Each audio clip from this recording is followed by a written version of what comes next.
En saluant le bon résultat à l'examen du TF, l'association des promotrices d'écoles privées du Mali invite la régularisation de la situation financière des écoles privées au Mali. La grande famille, il en sera plutôt question dans cette édition. Qu'en est-il de cette pratique qui jadis faisait la fierté de la société malienne? Vous en saurez plus dans cette édition. En collaboration avec la CAF, la Fédération malienne de football a organisé un atelier national sur la planification en ligne d'octroi de licence des clubs de la CAF. Il s'agit à travers cet atelier de mieux préparer le championnat de football professionnel pour la saison prochaine au Mali. Voilà pour le sommaire.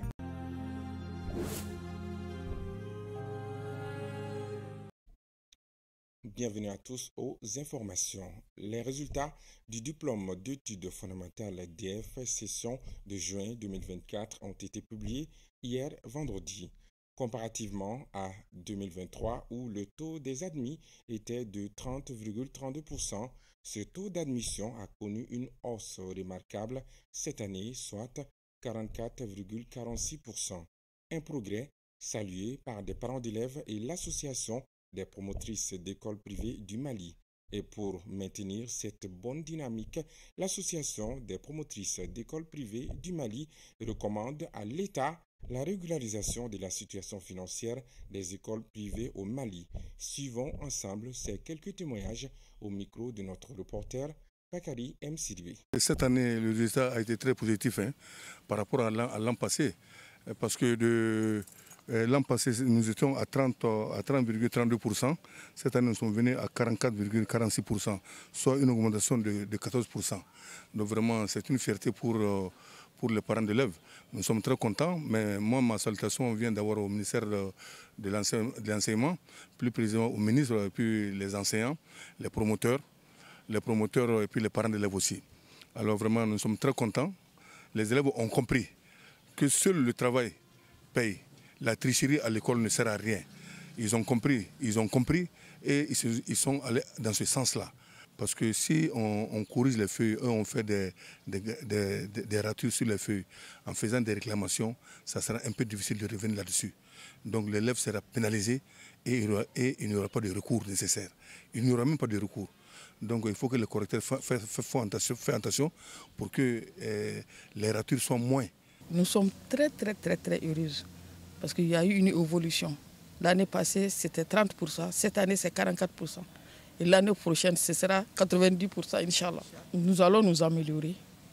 Nous allons nous battre pour l'avenir de nos enfants. Les enseignants, qu'ils continuent avec ce rythme.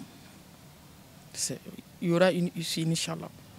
Les parents d'élèves, on les remercie beaucoup. Qu'ils nous accompagnent. Le message, on les remercie beaucoup, mais il y a à faire. Il y a à faire, surtout les frais scolaires, les Dembourous, qu'ils ne les oublient pas pour le pays. Ne serait-ce que pour l'avenir de ces enfants-là, qu'ils essaient de payer les frais scolaires, de former les enseignants de qualité. Et notre accompagnement ne va pas faire défaut. Nous restons dans le domaine éducatif. L'Institut privé IP Smart a organisé la 6e édition de la journée d'innovation dénommée les E-Days. Ces journées ont permis de sélectionner les 3 meilleurs projets et de leur attribuer un soutien financier pour leur démarrage. La cérémonie de remise des distinctions a eu lieu ce vendredi 19 juillet 2024 au sein de l'Institut à Niamakoro. Cette initiative vise à promouvoir non seulement l'innovation, mais aussi l'entrepreneuriat des jeunes. Le point avec Diakité Lassina. Initié par IP Smart pour promouvoir l'entrepreneuriat jeune, les IDs ont mis en compétition plus de 100 jeunes talents afin de déterminer les meilleurs projets innovateurs. La directrice de l'établissement a salué l'effort des étudiants qui ont pu élaborer des projets promoteurs dans un bref délai. IP Smart a pour vision de cultiver l'esprit entrepreneurial chez ses apprenants à travers l'innovation et la technologie. Et nous avons créé cet événement appelé les IDs, les journées d'innovation, pour que les étudiants puissent avoir présenté leurs projets, des projets innovateurs et des projets créatifs. Donc, durant 10 jours, les étudiants sont amenés à présenter leurs projets durant un membre de jury. Et ensuite, les premiers projets entrepreneuriaux, bien sûr, recevront des fonds de démarrage à travers nos partenaires. À la fin de IP Smart, nos étudiants finissent avec des projets bien précis, quelque chose de concret. Comme vous l'avez eu à le voir aujourd'hui, vous et moi, les projets, ceux qui ont présenté, remporté les premiers prix, les projets ont été vraiment créatifs. Pour les organisateurs, contrairement aux années précédentes, cette année, tous les projets ont été vus comme des projets innovants. Les 3 meilleurs projets ont été sélectionnés à la base des critères bien définis. Cette année, c'était un cas exceptionnel. Tous les projets ont été validés. Mais c'est un concours, c'est un jeu. On a pris 3 sur quelques critères. L'innovation, la créativité. Donc, c'est ce qui fait qu'on a choisi ces 3. Le premier, une machine, une compteuse. Deuxième prix, l'application qui sert à faire des réservations de billets. Et troisième prix, une pommade contre les moustiques pour lutter contre le paludisme. Les lauréats de cette 6e édition ont exprimé leur fierté. Pour Kurotimi Diani, créatrice d'une machine compteuse de pièces d'argent, ces aides ont été une occasion pour elle de créer une machine unique et innovante en Afrique. Mon projet était de créer une machine qui permettrait de compter les pièces de monnaie. Ça a été vraiment un honneur pour moi. J'ai pu créer quelque chose qu'aucun Malien n'a pu créer. C'est un honneur pour moi. La cérémonie des Aides 2024 de IP Smart a été marquée par la remise des distinctions aux différents lauréats.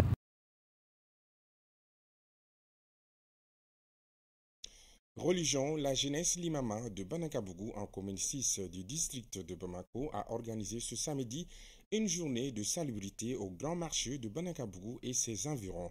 Il s'agissait pour eux de manifester leur solidarité à travers cette initiative et aussi de renforcer la cohésion sociale et le vivre ensemble dans leur quartier. Compte rendu, Keita Gabriel. Pour contribuer à l'assainissement de leur quartier, surtout à cette période d'hivernage, la jeunesse de la Limama de Banakabougou, en commune 6 du district de Bamako, a organisé une journée de salubrité au grand marché de leur quartier. Par cette initiative, la jeunesse de Limama veut manifester son soutien aux actions d'assainissement, mais aussi de renforcer la paix, le vivre ensemble et la cohésion sociale à Banakabougou. Ce qui nous a motivés ce matin pour faire ce travail, c'est l'amour de notre quartier qui nous a motivés aujourd'hui pour faire ce travail. Et surtout aussi, nous sommes à une formule là où le Mali doit être changé. Donc toute la jeunesse du Mali au moins doit essayer de montrer quelque chose qui est remarquable.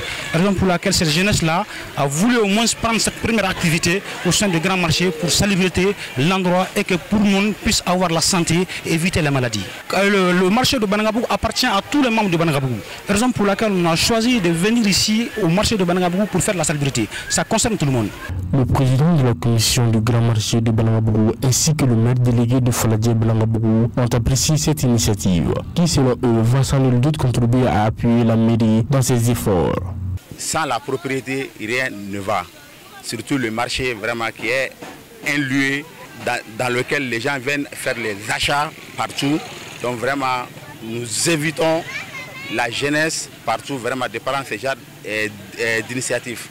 Quand même, ça c'est une belle initiative de la part de l'Imama, avec la collaboration de la mairie de la commune 6 pour faire une journée de la salubrité au sein des marchés de Banakabougou. Vraiment, c'est une bonne chose. Tout à fait, c'est le travail de la mairie. La mairie est en train de faire beaucoup de choses. La mairie ne peut rien sans la population. Si la population aide la mairie, vraiment, ça facilite les choses.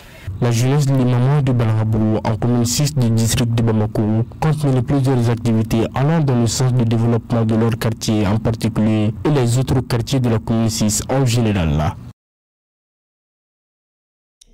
Place à présent à notre dossier du jour, la grande famille, tradition en péril ou évolution nécessaire. De nos jours, de plus en plus de jeunes dames préfèrent vivre seules avec leurs conjoints, éloignés de la vie plus ou moins complexe des grandes familles. L'ampleur de cette tendance laisse planer un doute sur l'avenir de nos familles traditionnelles. Pour mieux cerner les causes de ce changement, nous avons interrogé des adeptes du changement et les partisans de la conservation de nos traditions et d'autres. Le reportage est signé Aminata Bachokone, Zakaria Oumar Keita et Mohamed Touri.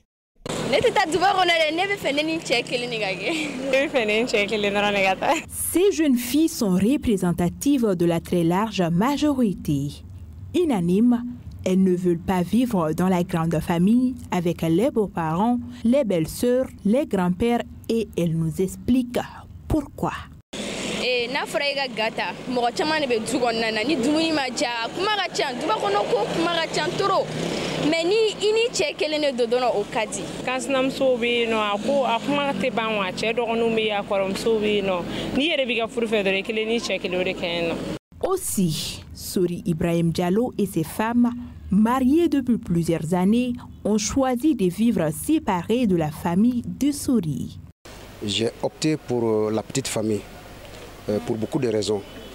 Ça permet à toi qui viens de te marier de faire face aux dépenses de la famille, de pouvoir éduquer tes enfants en tes manières, c'est-à-dire en ta façon. Donc ça permet aussi de faire face à beaucoup de dépenses de tes enfants et de ta femme. Réminiscence des traditions. Pourtant, nous avons tous grandi à l'écho des vertus de vivre en grande famille, au sein de laquelle les enfants et les petits-enfants grandissent en symbiose. Qu'est-ce qui a donc changé? Moi je pense qu'il y a beaucoup de réalités qui ont changé, notamment les mentalités et les comportements. Moi je mets ça au compte de deux raisons fondamentales. La première raison à mon avis c'est quoi? Il y a des jeunes filles qui n'ont pas été éduquées dans des grandes familles. Donc, elles n'ont aucune notion de la grande famille.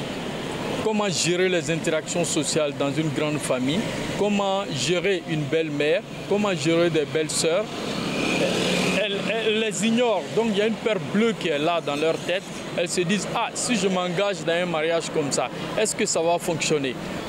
Une autre raison, à mon avis, c'est quoi? C'est que, alors, et elles ont eu au moins une expérience de certains mariages qui ont échoué en cause de cela. Il faut dire qu'il y a des belles familles qui sont très difficiles. Il faut le dire, hein? Il y a des belles-mères qui sont très difficiles. Pas toutes, hein? Pas toutes. Et des belles-sœurs aussi qui sont très difficiles, qui ne mettent pas de frontières entre la vie familiale de façon générale et la vie du couple de leurs frères. Résistance des grandes familles. Malgré ces failles, certaines grandes familles arrivent à résister, à l'image de la famille Keïta qui comprend plus de 20 membres. Depuis plusieurs générations, personne n'a quitté la maison paternelle. Le fait de vivre avec tes parents, les deux parents, et puis tes frères, tes soeurs, et les enfants, les frères de tes enfants, les femmes de tes frères, vraiment quand même là, c'est magnifique. Et puis c'est vivre en africaine, vivre en harmonie aussi. La situation économique du pays n'épargne aucun ménage. Elle s'est fait ressentir dans certaines familles nucléaires qui regrettent parfois leur choix de vivre en petite communauté. Et c'est ce qui nous amène souvent à penser même à être dans le regret. Pourquoi nous n'avons pas voulu rester dans la grande famille? La grande famille, ça fait moins de dépenses. La grande famille, ça permet de créer la cohésion entre les enfants, entre les époux. Mais ni chékiri no koni o kona mai no ya grand famille ya cheche na bakoro ya afana ba mina na fi re fani ba ibi fani ba mina to kamina ni kelabi ni cheche donc lu sera bendo oni nyogonche. Pour pérenniser la vie en grande famille, une flexibilité et une communication plus moderne s'imposent. C'est ce que suggère ce conservateur. A folo bi bo on che o de la fanga son anganga du seki korole kono. Note muso dala kuma ka fambo la même muso koko a nentara duba kono nga furu kana sa bari ni nche somgo fora nyongo bembalia minumina abina ke tieni o kama mi fe ngeli nenche kele ango haklo bo anvuru muso la fo on che o de ka ke chei du kono nana. La préférence croissante des jeunes filles pour les familles nucléaires reflète un changement sociétal majeur. Pour, soutiennent-elles, le maintien de la paix, chaque couple vit de son côté. Toutefois, les témoignages démontrent que, malgré les défis, La vie en grande famille peut encore être source de santé financière. La clé réside peut-être donc dans l'équilibre entre tradition et modernité, où chaque membre trouve sa place tout en respectant l'espace de l'autre. Merci. Aminata Batchoukouné, sport, parlons-en. La Fédération malienne de football, en collaboration avec la Confédération africaine de football, CAF, a organisé un atelier national sur la planification en ligne d'octroi de licence des clubs de la CAF, encore appelé CLOP. Objectif, préparer le championnat de football professionnel pour la saison prochaine. La cérémonie d'ouverture a eu lieu ce samedi à Bamako. Nous vous proposons d'écouter le général Brahima Diabaté, président de la commission ad hoc du football professionnel, et M. Magaï Sek, expert CLOP. Ils sont tous au micro de Guindo Djelika. La fédération est barabolo sigini café ni FIFA parce que on a passé professionnalisme na mais yani professionnalisme ka damne ko do ri kan la ben folo mɔgɔ minnu kan k'a ko préparer faut k'olu de former donc club de bɛ na former sisan club secrétaire général ni club président olu de bɛ na former club yɛrɛ bɛ licence sɔrɔ cogo min na k'o ɲɛf'u ɲɛna club ka licence professionnelle bɛ dilan cogo min na condition minnu kan ka remplir pour que ka se ka kɛ club professionnel ye o de bɛ na ɲɛf'u ɲɛna tile fila in kɔnɔna la mɔgɔ bɛɛ ka ni formation suit ka ɲɛ parce que ni e yɛrɛ ma fɛn min faamuya e bɛ se k'o appliquer cogo di donc fo club yɛrɛ ka faamuya professionnalisme ye mun ye u bɛ passer a la cogo min na donc fédération ka laɲini ye min ye nin na sisan club bɛɛ k'i jilaja k'a faamuya kosɛbɛ ni CAF ni FIFA mɔgɔ nana min fɔ aw ɲɛna fɛn o fɛn kan ka labɛn pour que an ka se ka professionnalisme daminɛ saison prochaine na pour que o ka se ka kɛ. Déjà annoncé dans nos éditions précédentes, décédé le vendredi 19 juillet 2024 à l'âge de 59 ans, Toumani Diabaté a été accompagné à sa dernière demeure ce samedi au cimetière de Hamdalaï. Amis, collaborateurs et familles, tous retiennent de lui un homme de culture, de paix et surtout humble. Omar Kouita, Mantalawatra. Surnommé le roi de la Koura, Toumani Diabaté repose désormais au cimetière de Hamdalaï. Connu pour être un virtuose de la Koura, Toumani Diabaté laisse derrière lui un héritage intarissable. Toumani était un unificateur, un homme humble, pétri de bon caractère. Toumani, c'est un grand frère à moi.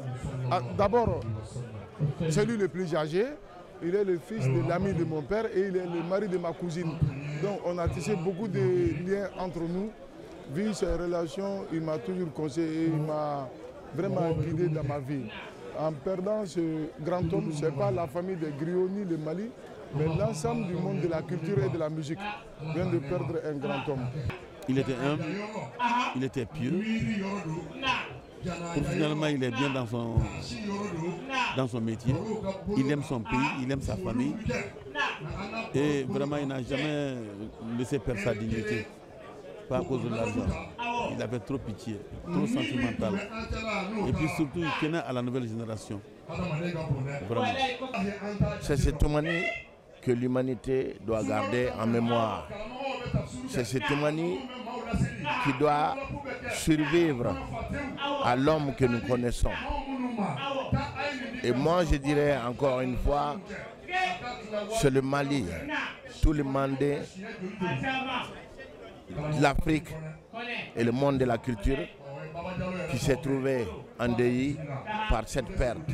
Parce que c'est une valeur sûre qui était justement symbole de l'essor et de la lumière de la culture mandingue malienne en général. Commandeur de l'Ordre national du Mali et détenteur de plusieurs récompenses nationales et internationales, Toumani Diabaté a eu droit à un dernier hommage de la part des autorités du pays. Toumani, on ne peut pas parler de lui parce qu'il a légué à la postérité, aux enfants et aux petits-enfants de ses grands maîtres, ce qu'on lui a confié. Tout ce qu'on peut dire de Toumani, qu'il repose en paix. Le prince de la Koura, il a aimé les gens, il a aidé les gens. Nous pouvons prier tout juste pour que le Seigneur l'accueille dans sa grâce. C'est de la part du président du Conseil national de transition qui nous a délégués pour venir présenter les condoléances de tout le Conseil national de transition. Car nous sommes ici pour accompagner à sa dernière demeure un grand homme du Mali, un grand artiste au génie et aux valeurs exceptionnelles. Par sa disparition, le Mali perd un de ses plus grands fils, un de ses fils les plus valeureux. Le remercier pour cette contribution, pour tout ce qu'il a pu apporter, que nous apprécions beaucoup et la nation malienne entière lui en est reconnaissante. Certes, les mélomanes ne vous verront plus jouer de la koura, mais vos bonnes mélodies demeureront toujours d'ores en paix, dignes héritiers de la tradition mandingue.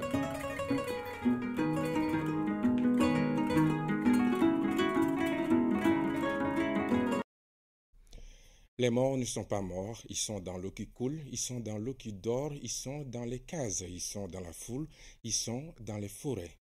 Toumani n'est pas mort, car sa musique demeure toujours. Fin de ce journal, bonsoir.